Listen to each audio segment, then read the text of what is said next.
Nous avons été envoyés pour prêcher la bonne nouvelle. La Bible dit que la création tout entière attend-elle la manifestation, la révélation des enfants de Dieu. Nous ne sommes pas envoyés pour condamner les hommes, mais nous sommes envoyés pour les sortir de là où ils étaient, de la condition dans laquelle ils étaient, pour une meilleure condition. C'est pourquoi nous avons été envoyés. Envoyés pour enlever les hommes du royaume des ténèbres, pour les transférer dans le royaume du Fils de son amour. La Bible dit pour Jésus-Christ lui-même, que car Dieu était au monde, n'imputant pas les péchés aux hommes. Il n'a pas lui-même imputé nos péchés à nous, non. Il nous a réconciliés à lui-même.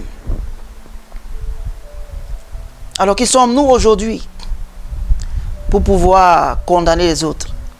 Jésus-Christ il dit, allez partout dans le monde et prêchez la bonne nouvelle à toutes. La bonne nouvelle, c'est elle que nous devons prêcher. S'il y a quelque chose qui n'honore pas un homme, s'il y a quelque chose qui n'exalte pas un homme, il dit, ne tenez pas compte de cela. Mettez cela de côté. Y a-t-il quelque chose qui mérite une approbation? Y a-t-il quelque chose qui mérite une vertu? Y a-t-il quelque chose qui mérite une louange? Il dit, hey, que cela soit l'objet de vos pensées. Pensons en ces choses-là. Ne soyons pas aussi négatifs. C'est-à-dire, il y a beaucoup de personnes qui sont négativement positionnées. Ils te voient habillé en tout blanc, une chemise blanche, mais juste une petite tache noire qui se trouve dans cette chemise blanche. Mais quand ils te voient, la première chose qui attire son attention, c'est la petite tache noire. Pourtant, la chemise, le reste de la chemise est blanc. Pourquoi ne parle-t-il pas du blanc de la chemise, mais parle-t-il de la petite tache qu'il a vue? À cause d'une mauvaise programmation. Il est mal programmé. Alléluia. Ne soyons pas ainsi. Voyons du bien dans les gens. Soyons remplis d'un cœur gracieux. Soyons fiers des gens. Soyons fiers des progrès des autres. Ne soyons pas si égoïstes à croire que c'est seulement nous qui avons le droit de progresser, à croire que c'est seulement nous qui pouvons faire des progrès. Non. Et si ta part n'est pas encore arrivée, ne sois pas jaloux de ce que l'autre est en train de faire. Ne sois pas jaloux de l'évolution de l'autre. Nous sommes tous les membres d'un même corps. Nous sommes famille. Nous portons tous le nom de Jésus sur nous. Pourquoi donc voulons-nous vivre autrement? Il y a afin que le monde sache que vous êtes mes disciples. Aimez-vous les uns les autres. Aujourd'hui, l'amour n'est que sur les paroles, mais pas dans les œuvres. Parce que les hommes n'aiment vraiment pas. Certains n'aiment vraiment pas. Nous devons aimer inconditionnellement, aimer sincèrement. Sincèrement.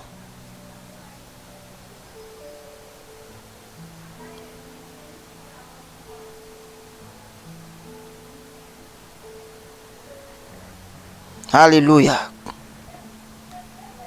Parce que si, écoute, la Bible dit que Dieu est amour, ok?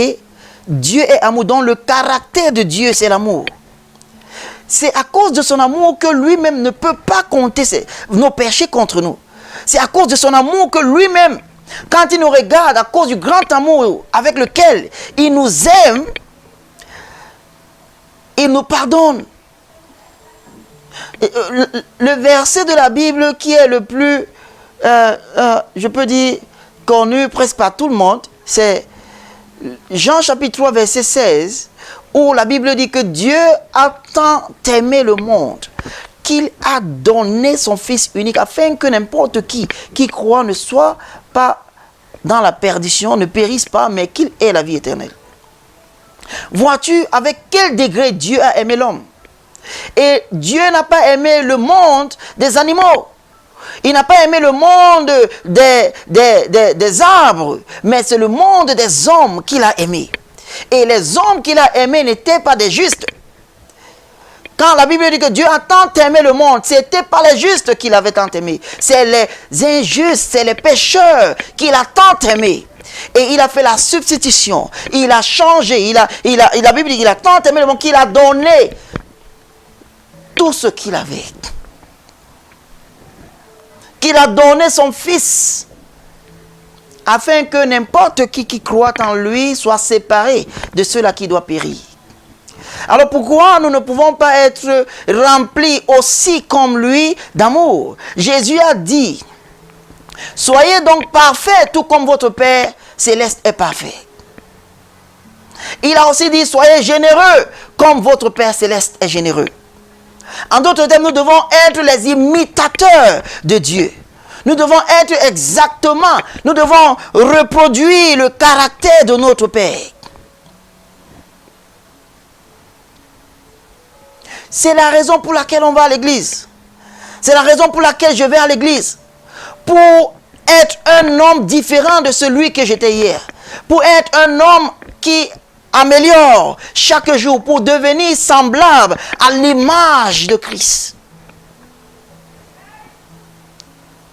Où je ne serai plus rempli de moi-même, où je ne serai plus égoïste, où je ne me verrai plus comme quelque chose sans Christ. Où j'apprendrai à dire que je suis ce que je suis par la grâce de Dieu.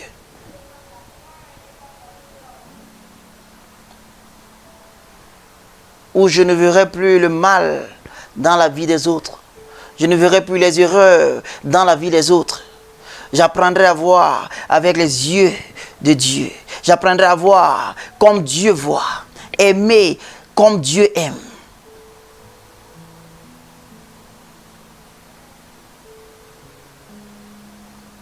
Et être reconnaissant. Merci beaucoup à ceux qui sont connectés. Que le Seigneur vous bénisse déjà. À Hubert Longfort. Que le Seigneur te bénisse mon frère. Christella Ashley, le feu, le véritable feu, la flamme. Merci, que le Seigneur te bénisse. Et à Hébert, à tous ceux qui sont connectés, que le Seigneur vous bénisse. Ceux qui seront connectés après, que le Seigneur vous bénisse. Alléluia. Reproduisons le caractère de notre Père. Nous sommes de Dieu. La semaine passée, nous avons vu, il dit, mais vous, petits enfants, vous les avez vaincus. Surpassés, pardon. Vous les avez vaincus, car celui qui est en vous est plus grand que celui qui est dans le monde. Il n'y a rien dans ce monde digne de lutter pour. Il n'y a rien dans ce monde digne de mettre des frères dans des discordes. Il n'y a rien à gagner dans ce monde qui pourra t'amener à être énervé contre ton frère, à être jaloux de ton frère, à avoir de la malice contre ton frère.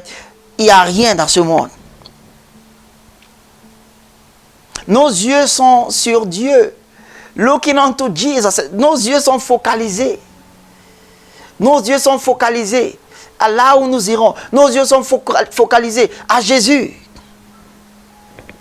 Je n'ai pas le temps pour haïr un frère. Je n'ai pas le temps pour maltraiter un frère. Je ne trouve pas ce temps. Reproduisons la vraie nature que nous avons. Dans Galates chapitre 5, verset 22, il dit, le fruit de l'esprit, c'est l'amour, la joie, la bonté, la fidélité, la douceur, la tempérance. Le fruit de l'amour. Voilà des fruits. La Bible dit que contre ça, il n'y a pas de juste. Il n'y a pas. C'est-à-dire, qui peut aller contre ces fruits? Il n'y a pas un gouvernement qui peut sortir une loi contre ces fruits.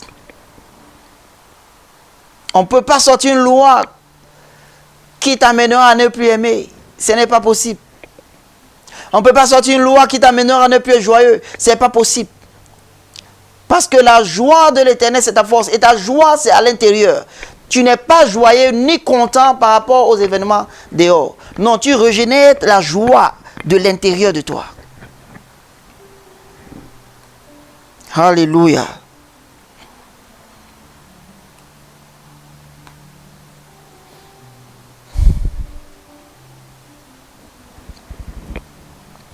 J'aimerais qu'on lise quelque chose ici. Chose que Jésus-Christ a dit. Dans le livre de Luc chapitre 27. Luc chapitre 6 verset 27.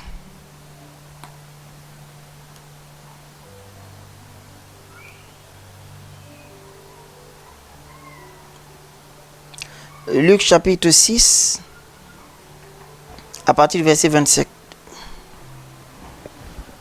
Jésus dit: mais je vous dis à vous qui m'écoutez, aimez vos ennemis, faites du bien à ceux qui vous haïssent.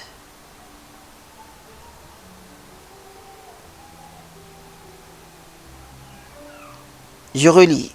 Mais je vous dis à vous qui m'écoutez, aimez vos ennemis, faites du bien à ceux qui vous haïssent, bénissez ceux qui vous maudissent, priez pour ceux qui vous maltraitent.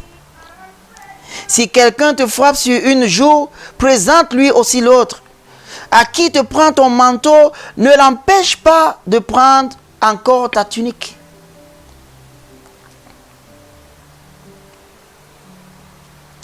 Donne à quiconque te demande et ne réclame pas ton bien à celui qui s'en empare. Ce que vous voulez que les hommes fassent pour vous, faites-le de même pour eux. Si vous aimez ceux qui vous aiment, quel gré vous en sera-t-on? Les pécheurs aussi aiment ceux qui les aiment. Quand vous lisez ceci, à la fin, Jésus dit, c'est ça les prophètes, la loi et les prophètes. En d'autres termes, ce que Jésus était en train de dire ici couvre toute la loi. Parce qu'il est impossible de vivre de cette manière et ne pas être triomphant dans la vie. Si tu vis de cette manière, tu as le triomphe. Ça, c'est obligatoire. Parce que logiquement, tu devrais être contre ton ennemi. Parce que nous avons les gens qui se liguent contre nous.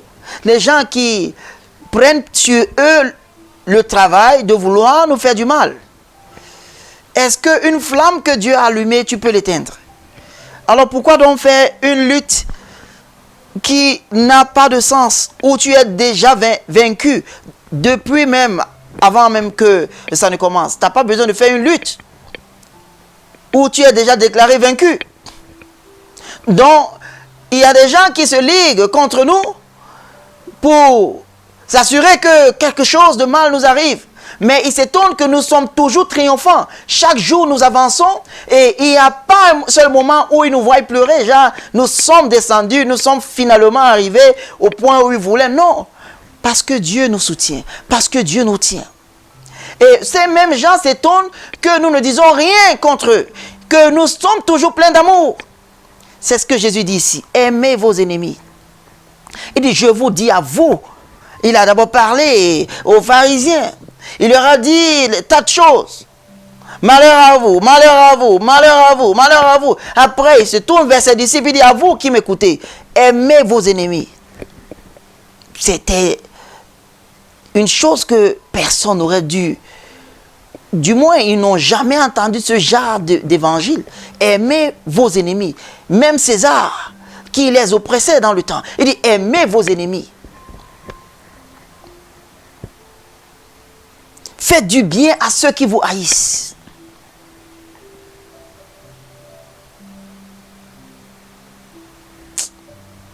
Thank you, Jesus.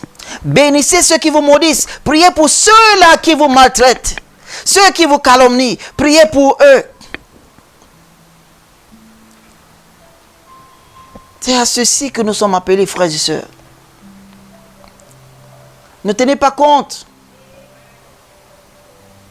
des menaces des gens contre vous. Aussi longtemps que vous êtes scotché à Dieu, aussi longtemps que vous êtes dans la parole de Dieu, aussi longtemps que vous avez les yeux focalisés à Jésus, vous êtes plus que vainqueur. Vous êtes plus que vainqueur. Personne ne peut, personne ne peut, personne. La Bible dit que voici, je vous ai donné la puissance. Sur tout, de marcher sur... lisons ça un peu. Dans le même livre de Luc, chapitre 10, verset 19. Il dit, voici, je vous ai donné le pouvoir de marcher sur les serpents et les scorpions et sur toute la puissance de l'ennemi. Et rien, en aucun cas ne pourra vous nuire. Rien, en aucun cas ne pourra vous nuire. Voici, je vous ai donné la puissance, le pouvoir de marcher sur les serpents et sur les scorpions.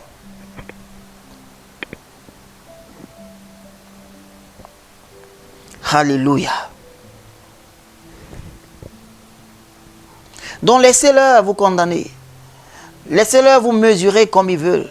Laissez-leur dire des choses à votre égard. D'une manière ou d'une autre, soyez contents et soyez fiers. Parce que Jésus a même déjà dit que si tout le monde devrait t'apprécier, si tout le monde devrait être fier de toi, c'est que tu n'es pas de Dieu. Ouais. Un vrai succès attire des ennemis. Un vrai succès, une vraie bénédiction, la bénédiction de Dieu, ça t'attire des ennemis. Mais ces ennemis-là ne sont pas des facteurs. D'ailleurs, ils sont là pour témoigner ta réussite. Il faut qu'ils soient là. Souviens-toi de ce qu'il a dit dans le livre des Psaumes, chapitre 23. Il dit que je dresse une table devant toi en face de tes ennemis. C'est-à-dire tes ennemis sont présents, mais ils dressent une table devant toi en face de tes ennemis. Donc, tes ennemis doivent être là. Il ne faut pas t'inquiéter d'eux. Ils doivent être là. Une chose est sûre, c'est que quand ils sont là, c'est parce que Dieu est en train de te dresser une table. Il est en train de te dresser une table. Alléluia. Oh, gloire à Jésus. Thank you, Holy Spirit of God. Lisons le livre de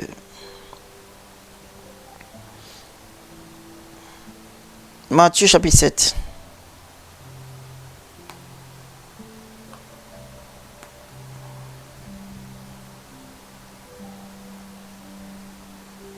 Matthieu chapitre 7 à partir du verset 1, la Bible dit, ne jugez point afin que vous ne soyez point jugés.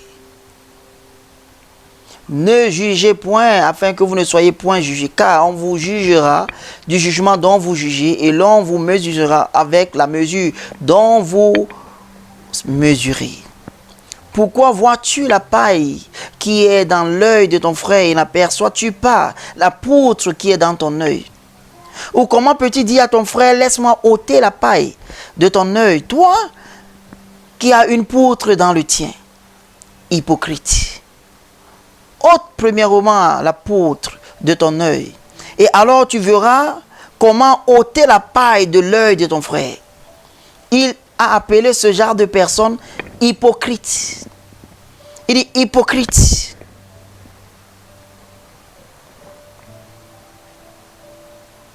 Il dit hypocrite. Toi qui accuses le membre d'accueil faussement, pourtant toi-même tu vis dans la débauche. Il dit hypocrite. Enlève d'abord la poutre de ton œil et après tu pourras voir la paille qui est dans l'œil de ton frère. C'est pourquoi il dit de faire attention de ne pas juger. Parce que tu seras aussi jugé.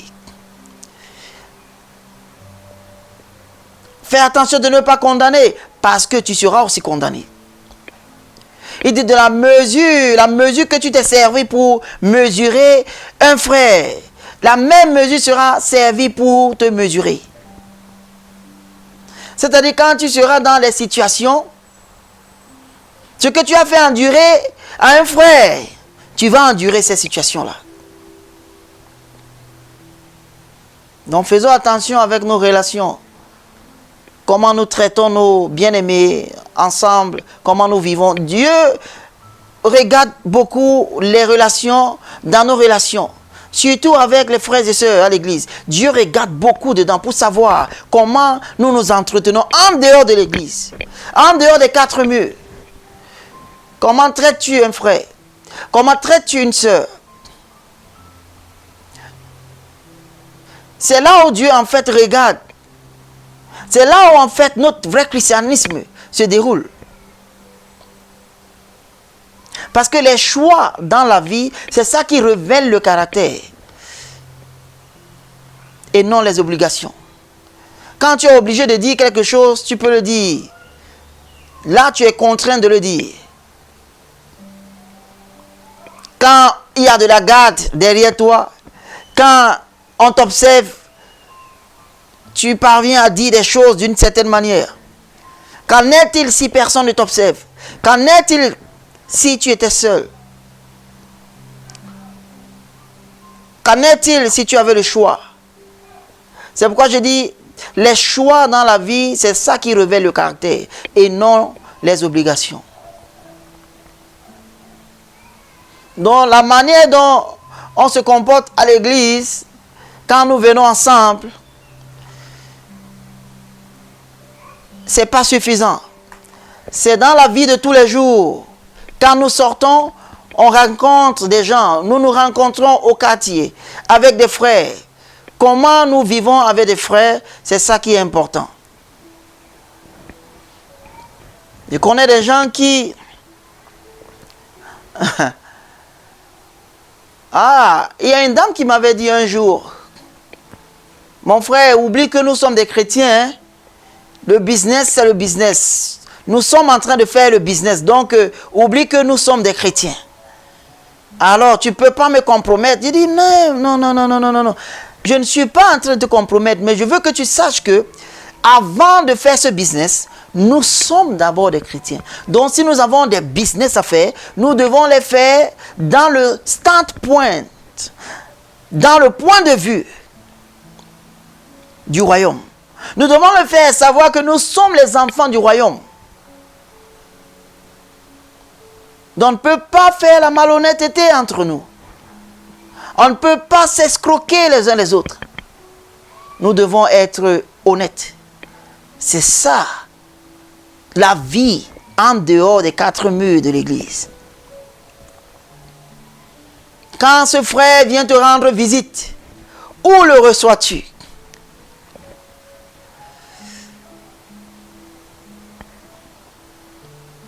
Quand ce frère vient te rendre visite, ah, ce membre d'accueil, oh, il vient encore me demander de l'argent. Et c'est ce que tu dis?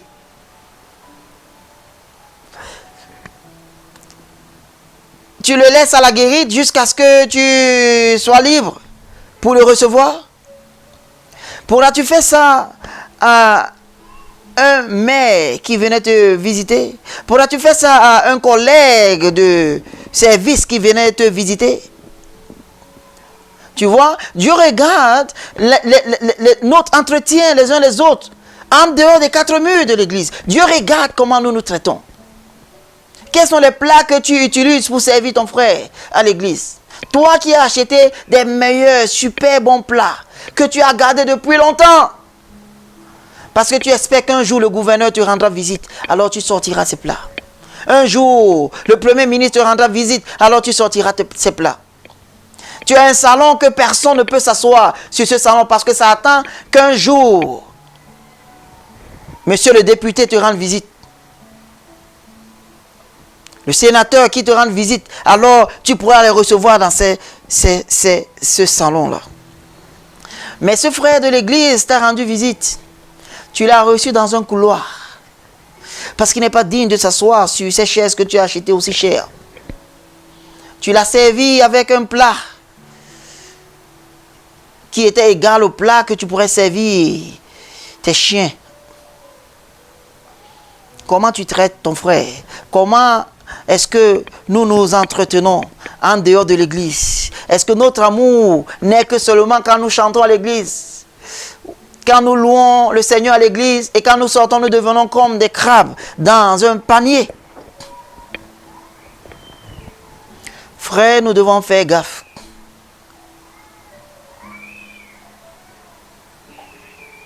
Il dit que le monde ne saura pas que vous êtes mes disciples parce que vous habillez chaque dimanche en veste et chacun de vous a une Bible.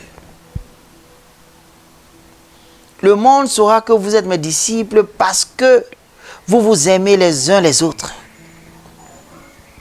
Voici comment le monde saura que voici mes disciples. C'est ce que Jésus a dit. La seule possibilité d'identification des chrétiens, c'est l'amour pratiqué.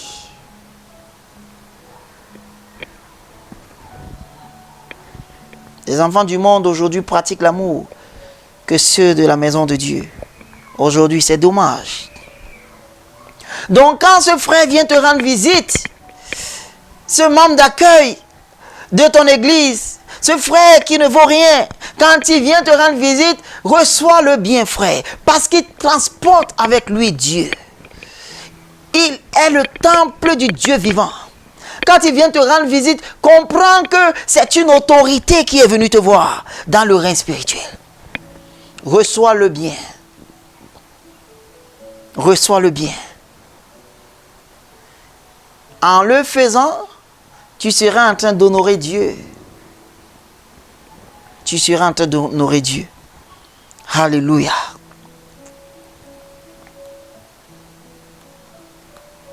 Tu seras en train d'honorer Dieu. Et sois humble. Demande-toi toujours que si tu étais à la position de l'autre.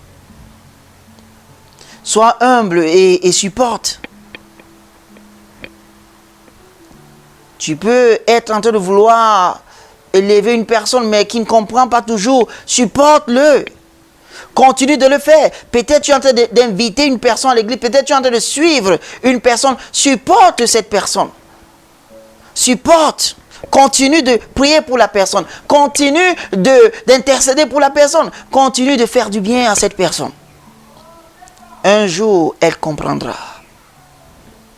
Parce qu'en fait, ce que tu fais, tu ne le fais pas pour la personne, mais tu le fais pour Dieu. Parce que Dieu te demande de le faire. Dieu te donne la capacité de le faire. Alors fais-le pour lui. Si Dieu te donne la capacité d'élever un frère, c'est parce qu'il t'a aussi donné la capacité de supporter tout ce qui viendra par rapport à ça. Donc tu ne tiendras pas compte de ce que disent les gens. Tu ne tiendras pas compte de ce que pensent les gens. Regarde juste que non, Dieu m'a donné la capacité de lever ses frères. Même s'il ne comprend pas, je vais pousser jusqu'au bout. Je vais pousser jusqu'au bout.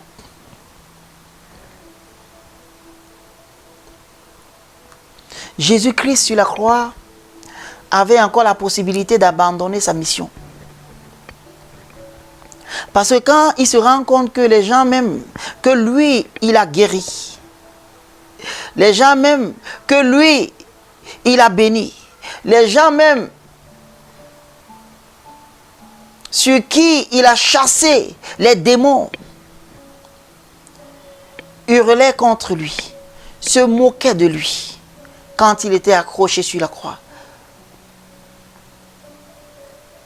Il aurait pu dire, Seigneur, Père, je suis désolé. Ces gens sont méchants. Ils ne méritent rien. J'abandonne. Laisse-moi retourner à toi. Qu'ils périssent dans leur péché. Il aurait pu dire ça. Mais il n'a pas dit ça. Il a regardé ces gens. Et il a levé les mains vers les yeux vers les cieux. Il dit, Père, pardonne-leur.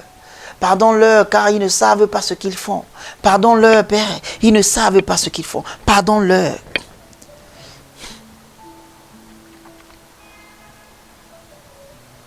Et l'une des choses qui te garantit ce genre d'amour que Christ avait, c'est la connaissance de la parole de Dieu. Parce que plus tu connais Dieu, plus il se révèle en toi.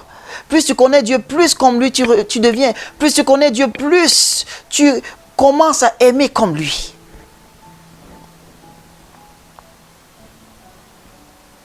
Parce que ceux qui te veulent du mal, en réalité, ne sont pas d'ailleurs, ne viennent pas d'ailleurs. Ceux qui ont livré Jésus étaient les gens de sa patrie.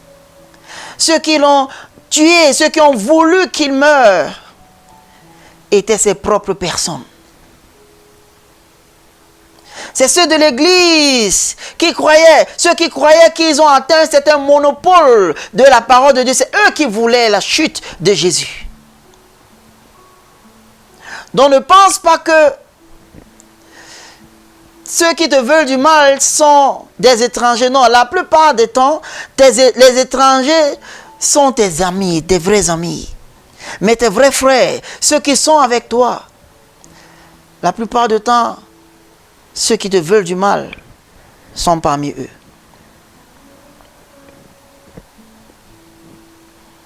Donc quoi? Tu n'as pas besoin de t'inquiéter.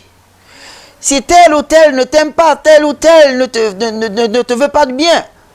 Non, je répète et je dis qu'ils ne sont pas un facteur. Ils ne sont pas un facteur. Parce que tu es ce que tu es par la grâce de Dieu et tu seras ce que tu seras par la grâce de Dieu. C'est Dieu qui te propulse vers l'avant. C'est Dieu qui te tient. C'est lui qui t'a appelé par son saint appel. C'est lui qui te fait avancer. Et je t'ai dit que c'est normal que tu aies des ennemis. Quel qu'en soit là où ils sortent, que ce soit ceux de ta maison, c'est normal que tu aies des ennemis. Parce que, hey, il te dressera une table. Il dressera une table devant toi en présence de tes ennemis. Tu as vu? Pourquoi tes ennemis? Ne t'inquiète pas. Ne t'inquiète pas s'il y a les gens qui ne t'aiment pas. Ne t'inquiète pas s'il y a les gens qui veulent ta chute. Chaque fois que tu constates qu'il y a des gens qui te veulent du mal, sache que Dieu est en train de t'élever. Parce que c'est en présence de tes ennemis qui te dresse une table. Dylan Landry Maka, mon frère, que le Seigneur te bénisse. King Timez, que le Seigneur te bénisse. Alléluia. Gloire à Jésus. C'est pourquoi Paul a regardé toutes ces choses et dit, de toutes ces choses, nous sommes plus que vainqueurs. Alléluia. Parce que celui qui est en nous est plus grand que celui qui est dans le monde.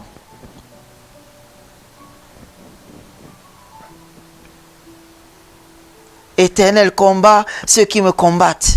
Saisis le grand combat ceux qui me combattent. Combat ceux qui me combattent. C'est déjà écrit, frère.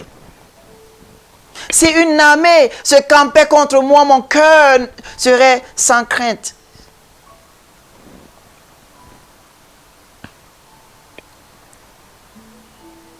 Mon cœur serait sans crainte, même si une armée se campait contre moi. Alléluia. Le Seigneur est mon aide. Le Seigneur est mon salut. Le Seigneur est ma force. De qui aurais-je crainte? Le Seigneur est le soutien de ma vie. De qui aurais-je peur? Il dit, quand les ennemis et les méchants se lèvent pour manger ma chair, pour venir contre moi, il dit, ce sont mes persécuteurs qui chancellent et tombent. Alléluia. Gloire à Jésus. Quand tu connais ces choses, ton cœur ne peut que être rempli d'actions de grâce, de joie.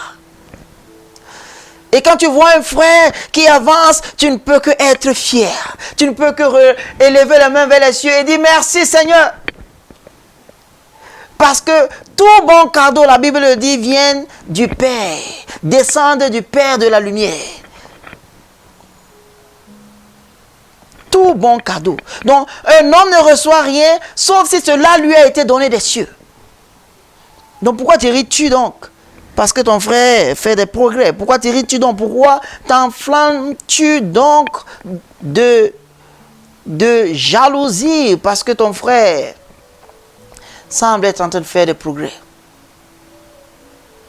C'est pourquoi la Bible dit, ne donnez pas accès au diable.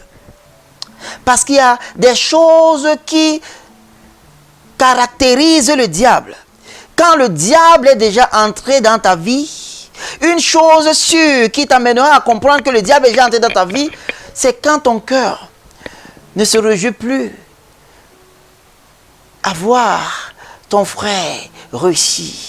Quand tu entends que ta soeur fait des progrès et ton cœur n'est plus dans la joie, sache que Satan a déjà pris sa résidence en toi.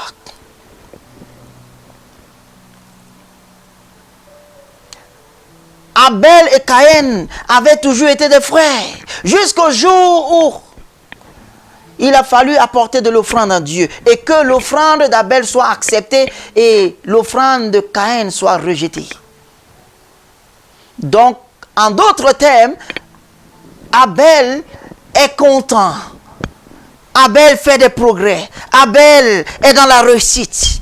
Mais parce que Caïn n'a pas eu ce qu'il voulait, parce que Caïn n'a pas été apprécié, parce que Caïn n'a pas eu cette réussite, il y a eu de la jalousie. Tu vois ce qui l'a amené à tuer son frère? Il était avec ce frère depuis dans l'enfance. Ils vivaient ensemble, ils s'aimaient, ils marchaient ensemble. Ils n'étaient que deux. Mais parce que son frère était en train de se réjouir pour un moment et que lui, il n'avait pas reçu une meilleure récompense, il a eu de la jalousie. Et cette jalousie l'a poussé à tuer son frère. Pourtant, il est naturel que les frères s'aiment. Le frère n'a pas besoin d'efforts pour aimer un frère. C'est très naturel pour des frères de s'aimer. N'est-il pas la même chose qui fut arrivée à Joseph, haï par ses frères? Ruben les a même dit de ne pas faire ce qu'il veut faire. Mais les Siméons ont dit non. Parce qu'ils ont vu que leur père l'aimait plus qu'eux. Parce qu'ils ont vu que leur père lui a donné une veste de plusieurs couleurs. Alors, ils s'étaient enflés d'orgueil, enflés d'amertume, enflés de jalousie. Et ils ont dit que c'était mieux que leurs frères partent. Parce que le diable avait déjà pris résidence en eux. Donc, jauge-toi chaque jour, frère. Et si tu te rends compte que ton amour n'est pas parfait, mets tes genoux au sol. Demande pardon à Dieu et prie pour la restitution de ton amour. Parce que ton amour devrait être... c'est la chose la plus facile. Quand tu aimes, non, soudainement, tout marche. Soudainement, tu ne tiens plus compte. Qu'est-ce que je vais manger demain? Qu'est-ce que je vais faire demain? Comment mon compte bancaire? Non, tu ne tiens plus compte de ces choses-là. Quand tu aimes, on dirait que tu as réussi la vie. Je ne parle pas de l'amour qui se dit que des lèvres. D'ailleurs, la semaine prochaine, je pense que nous allons parler un peu de l'amour. Nous allons lire un peu des Écritures concernant ce que Dieu dit au sujet de l'amour. Mes frères, sachez que les gens viendront toujours se liguer contre vous. N'oubliez jamais cela. Mais Dieu dit dans le livre de Ésaïe, chapitre 54, à partir du verset 15, que si des gens forment des complots contre vous, sachez que cela ne vient pas de moi, l'Éternel. Dieu le répète, si les gens s'asseyaient pour comploter contre toi, sache que cela ne vient pas de moi. Et quiconque se liguera contre toi tombera sous ton pouvoir. Donc, t'inquiète pas. T'inquiète pas. C'est pourquoi tu vois, nous n'avons pas assez d'énergie pour parler mal des gens. Nous n'avons pas assez d'énergie pour critiquer d'autres pasteurs. Nous n'avons pas assez d'énergie pour critiquer. Non, nous n'avons pas cette énergie-là. Parce qu'une fois que tu commences à parler mal, comploter contre quelqu'un, dire des choses contre quelqu'un, sache que ça ne vient pas de Dieu. Il a dit ça. Si les gens complotaient contre toi, sache que cela ne vient pas de moi. C'est pourquoi il lui a dit au verset qui suivait que, écoute, toute arme forgée contre toi sera nulle et sans effet. Donc, ils pourront venir contre toi, mais ils vont se disperser devant ta présence. Parce que à cause de l'onction, le joug se brise. En d'autres termes, tu ne peux pas être englouti. Tu ne peux pas être, c'est-à-dire aucun joug ne peut être mis sur toi à cause de l'onction. Une fois qu'on essaie de mettre un joug sur toi, ça se brise à cause de l'onction qui est sur toi. Et t'inquiète pas. T'inquiète pas le temps que prendra ta prospérité. Aussi longtemps que tu es OK avec Dieu, continue d'avancer. Continue d'avancer. Ne te compare pas aux autres. Ne dis pas que hey, mes amis sont en train d'avancer. Non, mes frères, non, te compare à personne. Non, mes amis ont construit ceci. Ils ont des conteneurs qui viennent tous les jours. Ne regarde pas ça. Tu es seul dans ton monde, frère. Tu es seul dans ton monde. Pourquoi te compares-tu à quelqu'un d'autre? Ce n'est pas une course. Et la course même, tu es seul dans ton sentier. Donc cesse de te comparer aux gens. Mes amis ont ceci, mes amis ont cela. Ah, je sais là où je serai aujourd'hui. J'aurais dû avoir ceci. Mais ceux avec qui j'ai commencé, ils sont arrivés à ce niveau. C'est parce que tu ne connais pas Dieu, frère. C'est parce que tu ne connais pas Dieu. Il y en a des gars qui ont commencé avec toi, qui ne sont plus aujourd'hui. Tu vois? Mais toi, tu es là. Il y a des gars qui ont commencé avec toi, mais qui sont aujourd'hui en prison. Mais toi, tu es là. Ça veut dire que tu as espoir. Ça veut dire qu'avec toi, Dieu peut faire des choses. Avec toi, les choses peuvent changer encore. Il y a encore de l'espoir. Parce que Dieu te préserve la vie. Tu devais voir que Dieu te préserve la vie et savoir que non. Si Dieu me préserve la vie, ça veut dire qu'il a un plan pour moi. Et rends grâce à Dieu pour ceux qui ont déjà atteint un certain niveau. Et utilise-le comme un point de contact de dire à Dieu que non, s'il a pu faire tel, ceci à tel et à tel, il peut aussi faire pour toi. Fais-le avec un cœur rempli de grâce. Alléluia. Donc ne te compare pas aux gens. Et ne pense pas que quelqu'un quelque part te veut du mal dans ton village.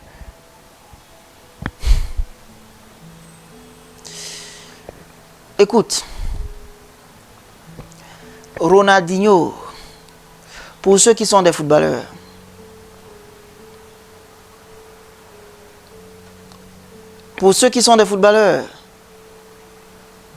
Neymar, Kylian Mbappé, ils ont tous des villages. Cristiano Ronaldo a un village.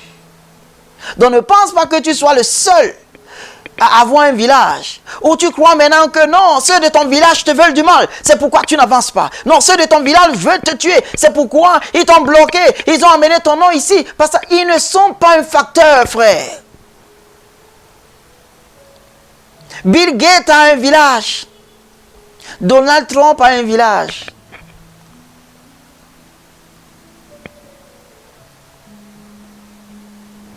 Ils ont tous des villages. Pourquoi les hommes de leur village ne les ont pas bloqués? Donc arrêtez de croire aux choses qui n'existent pas. Bien sûr que quelqu'un pourra vouloir te faire quelque chose. Il y a des pratiques, bien sûr. Mais écoute, il dit, toute âme forgée contre toi, toute âme forgée contre toi sera nulle et sans effet. Pourquoi t'inquiéter? La seule personne qui t'empêche d'avancer, c'est toi. Parce que tu écoutes trop. L'autre dit ceci, l'autre dit cela. Tu veux plaire à tout le monde. Tu ne peux pas plaire à tout le monde. Et parfois, je veux te dire quelque chose qui est très important. Parfois, écoute, quand tu as un bon cœur, écoute, tu as un très bon cœur, tu veux aider ta famille, tu veux aider tes amis, tu veux aider tous ceux qui sont autour de toi. C'est un bon cœur, c'est un bon signe. Et c'est un signe de prospérité. Parce que quand tu as ce genre de cœur, Dieu te détermine à te lever. Pour que tu puisses avoir la capacité de pouvoir vraiment aider ceux que tu veux aider. Parce que c'est le caractère de Dieu d'aider des gens. Ok? Donc quand tu as déjà cela en cœur, sache que tu es un candidat à prospérer.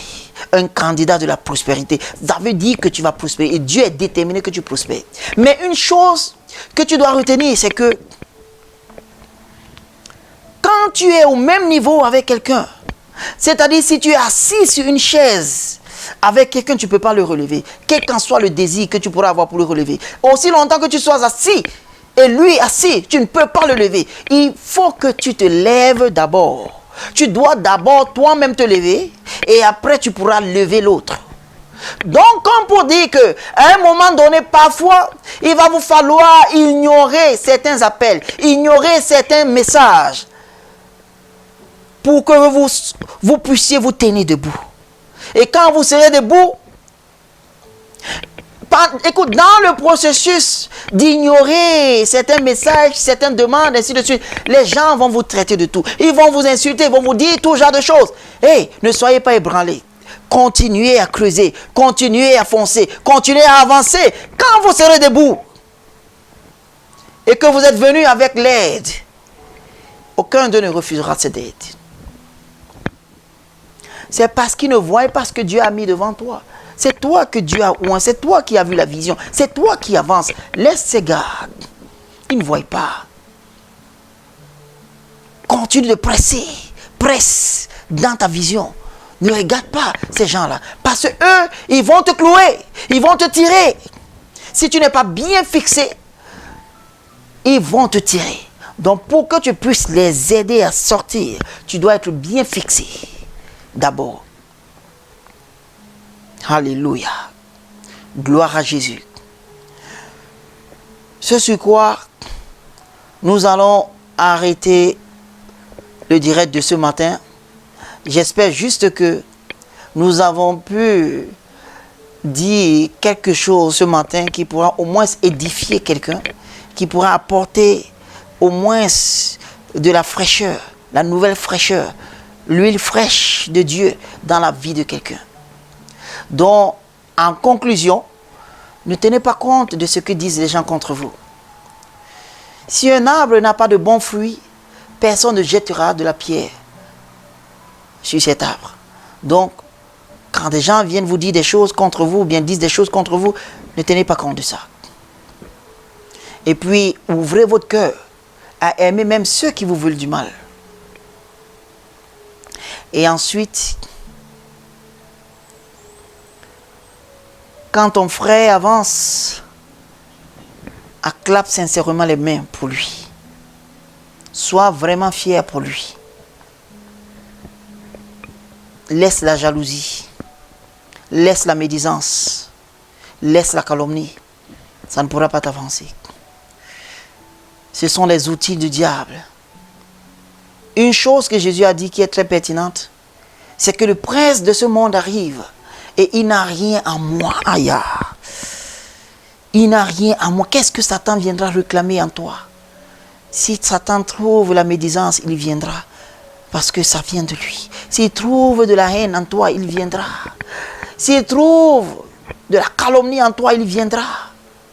Si Satan trouve la jalousie en toi, il viendra. Il faut que tu apprennes à dire comme Jésus, le prince de ce monde arrive et il n'a rien à moi. Donc il ne peut pas trouver quelque chose. Il n'a aucune raison sur toi. C'est pourquoi la Bible dit, ne donnez pas accès au diable. L'amertume que tu peux avoir contre ton frère peut donner accès au diable. Voilà la raison pour laquelle il y a des gens qui ont des tumeurs, qui ont des cancers, et des choses. Tout ça, c'est le résultat de l'amertume. La colère qui ne te laisse pas. Tu es rongé à l'intérieur parce qu'un frère est en train d'être béni, parce qu'un frère est content, parce qu'un frère évolue. Tu es rongé. Laissons ces choses-là. Laissons ces choses-là. Ce n'est pas digne des enfants de Dieu. Alléluia. Merci Seigneur Jésus. C'est pas digne. Lo praquero si antogria souvranina. Merci Seigneur. Je bénis ton Saint-Nom. Que ton nom soit glorifié. Malakira ancrosia souvranin broshkenon prali jalata. Seigneur, je te prie ce matin et je te dis merci pour la parole que nous avons partagée. Je prie pour que cette parole bénisse ceux qui l'écouteront au nom puissant de Jésus-Christ. et que les uns et les autres puissent la partager afin d'apporter le sourire et la sagesse dans la vie de tes enfants. Parce que la parole de sagesse que tu nous as donnée ce matin, nous la mettrons en pratique au nom puissant de Jésus-Christ. Et comme tu as dit dans ta parole, peu importe qui est contre nous, Seigneur, nous ne changerons jamais. Nous resterons toujours pleins d'amour, comme tu as fait que nous soyons. Je te rends grâce.